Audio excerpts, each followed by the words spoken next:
कृतमभूद्यय किं करीयस्य सा माय शङ्कराचार्यमाश्रयेत्।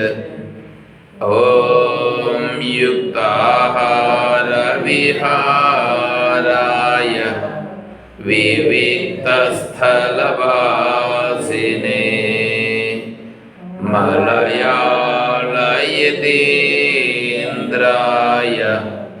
ब्रह्मनिष्ठाय ते नमः। ॐ सर्वमङ्गलमाङ्गल्ये शिवे सर्वार्थसाधिके शरण्ये त्र्यम्बके देवी नारायणी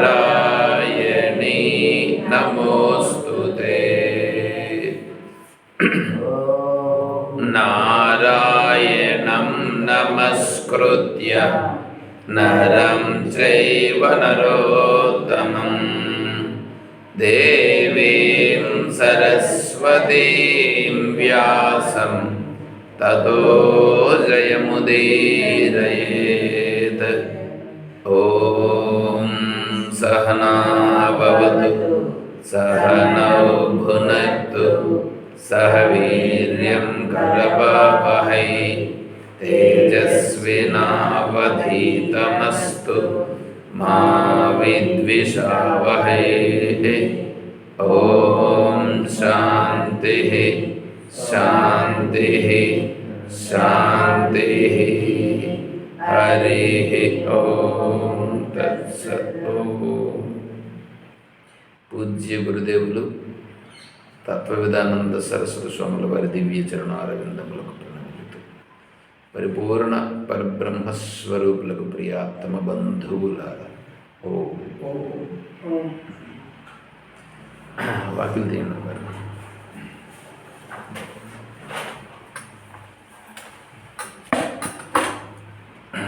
తత్వబోధ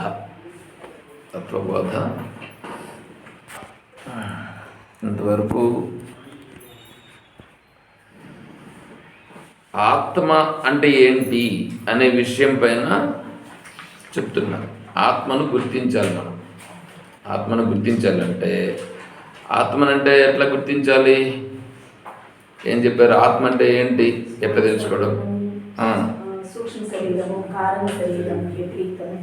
స్థూల సూక్ష్మ కారణ శరీర వ్యతిరిక్తం ఒకటి, పంచకోశాతీతం, అవస్థాత్రయ సాక్షి, సచ్చిదానంద రూప సత్. ఇది ఆత్మ. మరి అందరూ కూడా చెప్పాలి కదా. మరి ఆత్మల గురించి ఎట్లా తెలుసుకుంటారు మీరు? ఒకరిద్దరు చెప్తే చాలా? మరి ఆత్మల గురించి తెలియాలి కదా. మరి ఆత్మల గురించి తెలియాలంటే మీకు పోవాల్సిన మార్గమే తెలియాలి కదా. మార్గమే తెలియకపోతే మరి ఇంకెలా తెలుస్తుంది?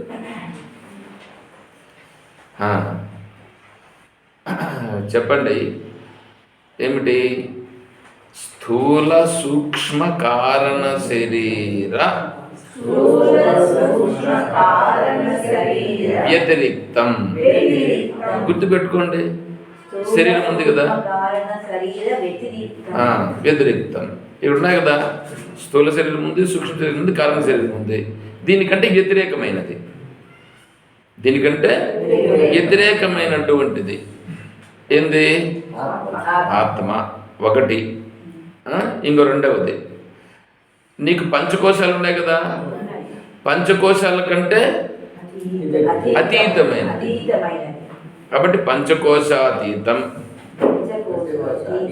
అది రెండవది. మూడవది ఇంకా అవస్థలు ఉన్నాయిగా, జాగ్రత్త స్వప్న సుషుప్తుల అవస్థలు ఉన్నాయి. అవస్థాత్రయ సాక్షి.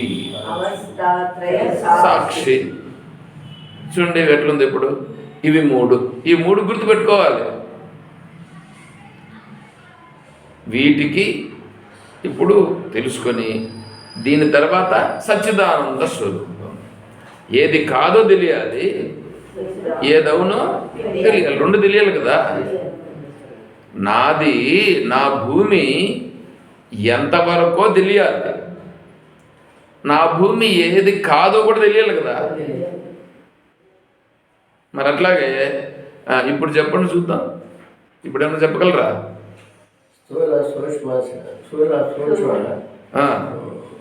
కారణ శరీరములకు వెరీ గుడ్.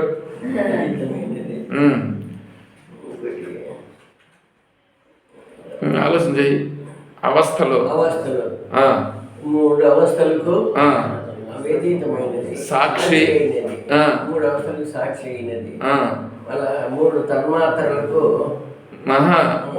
పంచకోశాలకు అతీతమైనది. అంతే. ఇంకా అయిపోలేదు కదా.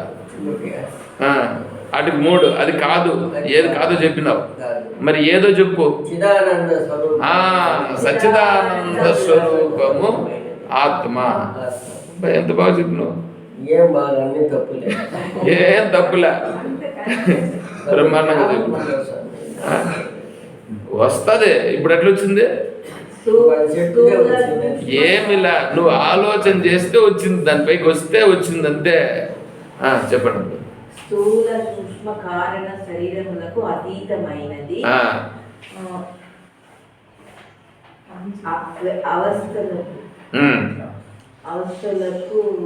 అవస్థాత్రయములకు సాక్షి అయినది.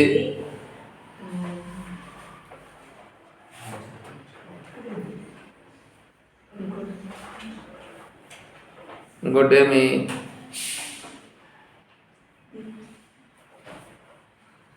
కోశాలు,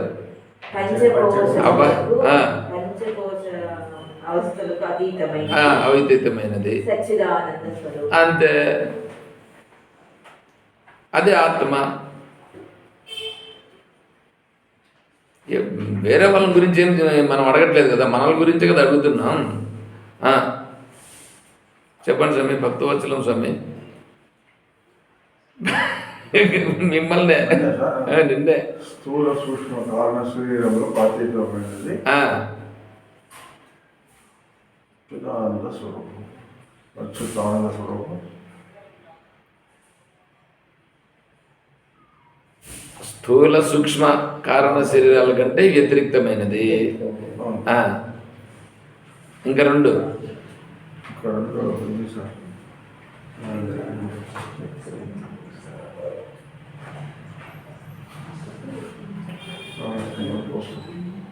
అవస్థాత్రయాలకు సాక్షి, పంచకోశాలకు అతీతము, సచ్చిదానంద స్వరూపం ఆత్మ. రాజు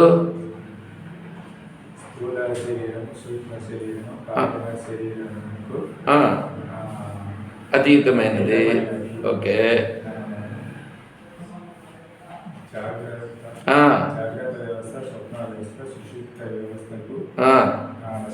సాక్షి. ఓకే. అతీతమైనది. సచ్చిదానంద స్వరూపము ఆత్మ. ఇంత బాగా చెప్తా ఉంటారు. ఇంకేమి మీరు చెప్పండి అమ్మ గారు.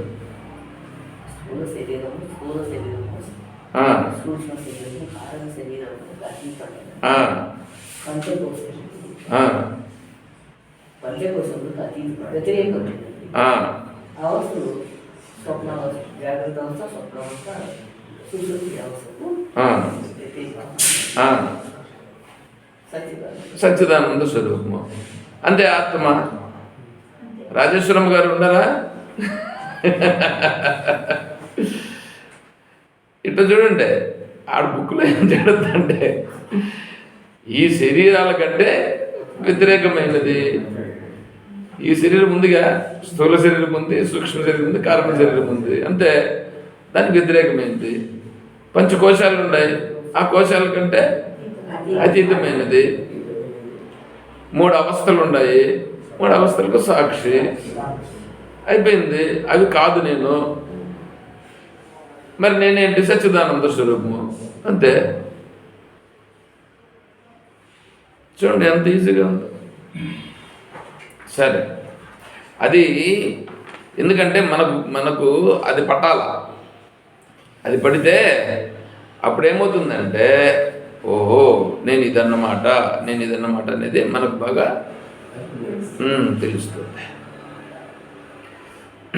ఇంకా స్థూల శరీరం అంటే ఏమి, సూక్ష్మ శరీరం అంటే ఏమి, కారణ శరీరం అంటే ఏమి, అవన్నీ కూడా తెలియాలా. స్థూల శరీరం అంటే ఏమి. మనం ఏమనుకుంటున్నాం? స్థూల శరీరం అంటే నేను కదా అనుకుంటున్నాం. స్థూల శరీరం అని అంటే ఇది దాన్ని ఏమంటారు? శుక్రశోణితాకార పరిణామమైనది. తర్వాత నాకు పుణ్య సంస్కార జన్యం చేత పుట్టినటువంటిది. తర్వాత పంచమహాభూతముల చేత, స్థూల పంచమహాభూతములతో ఏర్పడినది. ఎప్పుడైతే ఇది తెలుసునో అది స్థూల శరీరం అని తెలిసా. ఎప్పుడు నేను అని అనుకుంటా ఉంటాను. నేను అని అనుకుంటా ఉండేది ఇప్పుడు ఏమవుతుంది? అది ఓహో ఇది నేను కాదు అనేది వస్తుంది. అది రావాలంటే ఇది పట్టుకుంటే అది వస్తుంది, ఇది పట్టుకోకుండా పోతే అది అట్లా వస్తుంది. కాబట్టి అట్లా చూసుకోవాలి. తర్వాత ఇప్పుడు పంచకోశాహకే, పంచకోశములు అనగా ఏవి? ఎందుకంటే పంచకోశాలు తెలుసుకోవాలి కదా. పంచకోశాల కంటే కూడా అతీతమైనది కదా పంచకోశాతీతమైనది ఆత్మ. ఇప్పుడు పంచకోశాలు ఇక్కడ ఉన్నాయి. ఈ కోశం అంటే ఏంటంటే కప్పివేసేది,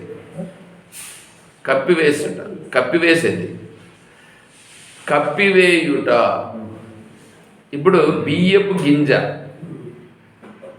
గింజను పొట్టు కప్పేసింది, చింత గింజను పండు కప్పేసింది. అవునా?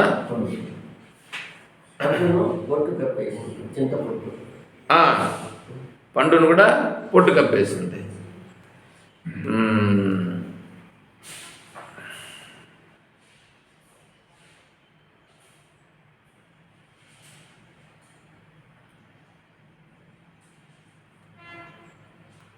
ఇంకా ఇట్లా చూడండి, ఇట్లా చూస్తే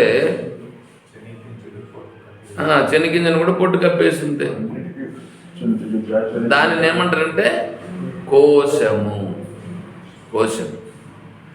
ఇప్పుడు మనకు గింజ కనిపిస్తుందా, పైన ఉండేది కనిపిస్తుందా? పైన ఉండేదే కనిపిస్తుంది కానీ లోపల ఉండేది కనిపించట్లేదు. ఇప్పుడు పైన ఉండేది ఎందుకు వచ్చింది? లోపల ఉండే దాని వలన వచ్చింది. అది పైన ఉండేది లోపల ఉండే దాని వల్ల వచ్చింది. ఇప్పుడు చింతకాయ వచ్చిందని అనుకోండి. చింతకాయ వచ్చినప్పుడు ఫస్ట్ పూత వస్తుంది. ఆ పూత వచ్చినప్పుడు దాంట్లో గింజ ఏర్పడుతుంది. గింజ ఏర్పడుతూ ఆ గింజలో పైన ఇది వస్తుంది కదా, తొక్కు,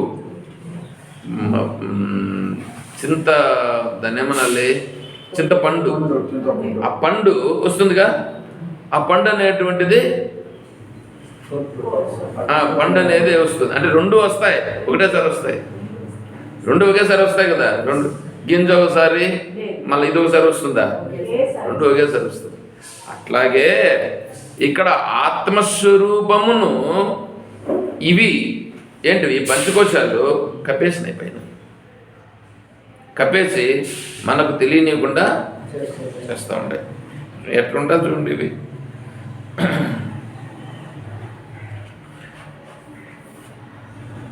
అవి ఏంటివి? ఇప్పుడు ఆత్మస్వరూపాన్ని కప్పేసి ఆత్మస్వరూపాన్ని మనకు తెలియనివ్వకుండా చేస్తూ ఉండేటివి ఇక్కడ ఉన్నాయి.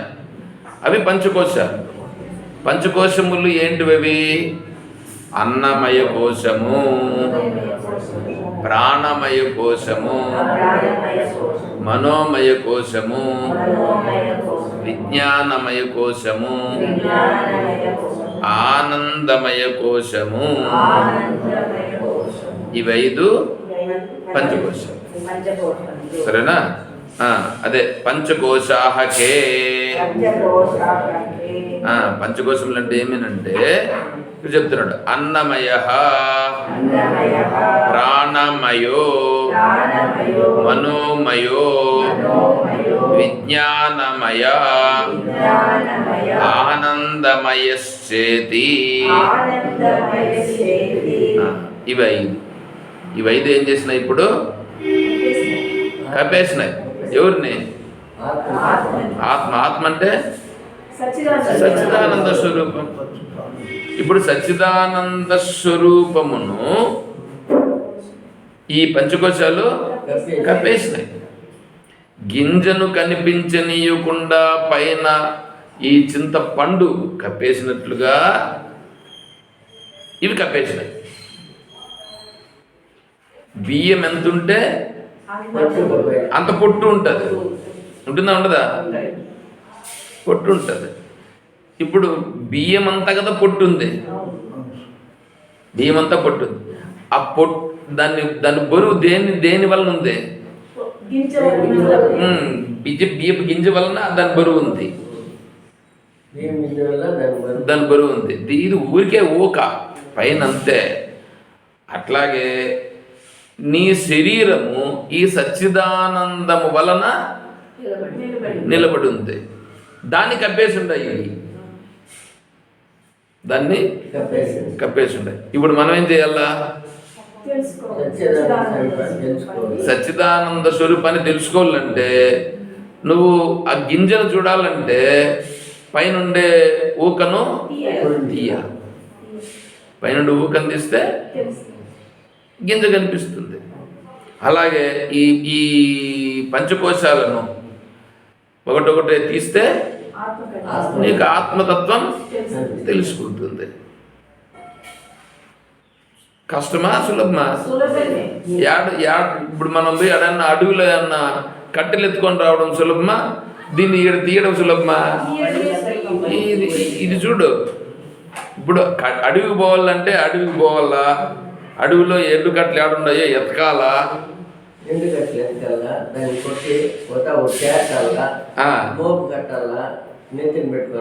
రావాలా? నువ్వు ఈడ యాడికి పోవాలి? నువ్వు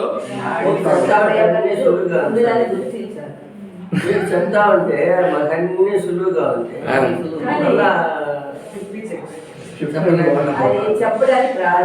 యాడికి పోదు. మీరు ఒకసారి కాకపోతే ఒకసారి చెప్తా ఉంటే మీకు గుర్తొస్తే ఆటోమేటిక్గా వచ్చేస్తుంది. మర్చిపోయేది మిగతా విషయాలు మర్చిపోతా ఉండవా? నువ్వు మర్చిపోతే అన్ని విషయాలు మర్చిపోతే అప్పుడు మనం ఒప్పుకోవచ్చు. అంటే ఒక విషయాన్ని మర్చిపోయి ఇంకొక విషయాన్ని మర్చిపోలేదంటే అర్థం ఏంటంటే నీకు ఆ విషయం పైన మనస్సు ఉంది, అందుకని దాన్ని నువ్వు మర్చిపోవట్లే.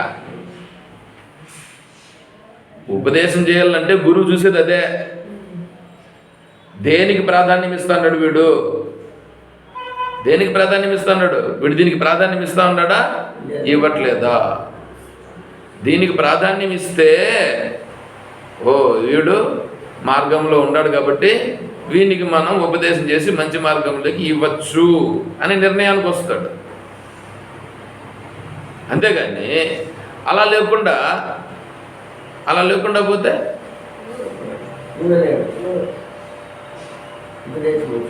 ఎట్లా ఇస్తారు? ఇవ్వరుగా. కాబట్టి అది చూడాలి. మెయిన్ అది. మనం ఒక విషయాన్ని గుర్తుపెట్టుకుంటున్నాం, ఇంటి దగ్గర ఉండే విషయాన్ని గుర్తుపెట్టుకుంటున్నాం, అది మాత్రం ఎట్లా గుర్తుంటుంది?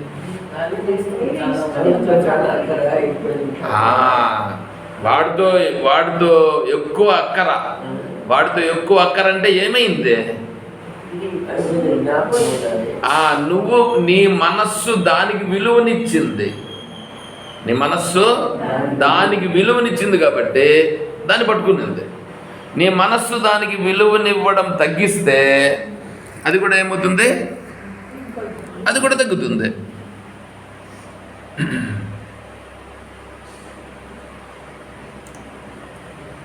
ఒక నిమిషం.